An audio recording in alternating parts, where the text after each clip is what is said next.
Partial seizures, which involve an electrical discharge in a limited area of the brain, come in a variety of forms. Let's look at some common types.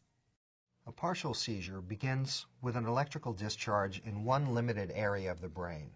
How a partial seizure affects someone depends on whether it is a simple partial seizure or a complex partial seizure and where in the brain it occurs. Different parts of the brain control different functions.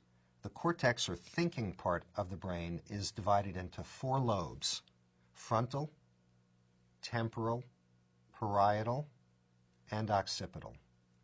Other deeper brain structures relate to life support functions, movement, and other semi-automatic behaviors. At the back end of the frontal lobe is the motor strip, which signals muscles to move. A seizure in this part of brain will cause uncontrolled movements or twitching lasting for a few seconds to a few minutes. Towards the top of the motor strip are nerves controlling the leg muscles. Lower down are nerves controlling the trunk, then the arms, fingers, face, and mouth.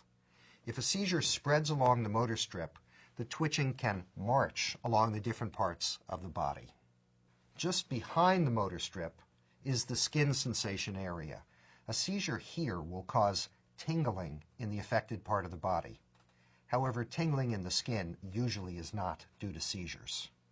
The back lobe of the brain is the occipital lobe. It contains brain cells responsible for vision.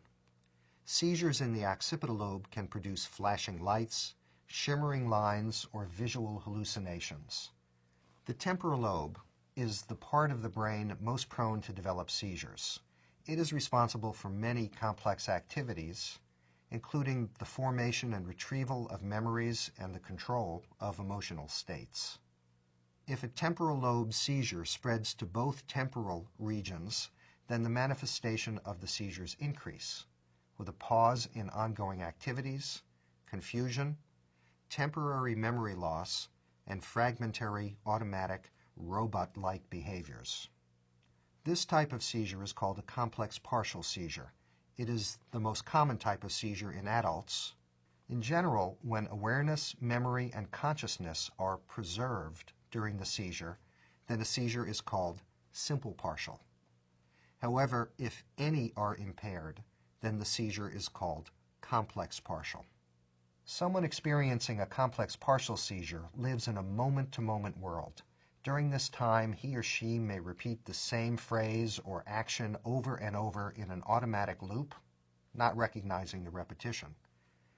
This person also may fumble hands, smack the lips, or grab tightly onto things during the seizure.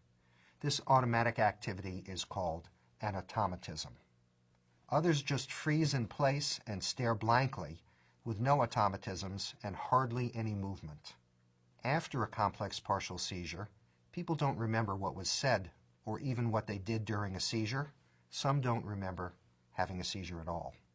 Later, the memory starts working again except for a gap during the seizure. Understanding what occurs during a seizure begins with the insight that there are different kinds of seizures, each with a different impact. If you or someone close to you is suffering from seizures, please see a physician. The movies in this series can be viewed in any order. If you wish to watch these clips in their original sequence, the next video is Understanding Generalized Seizures.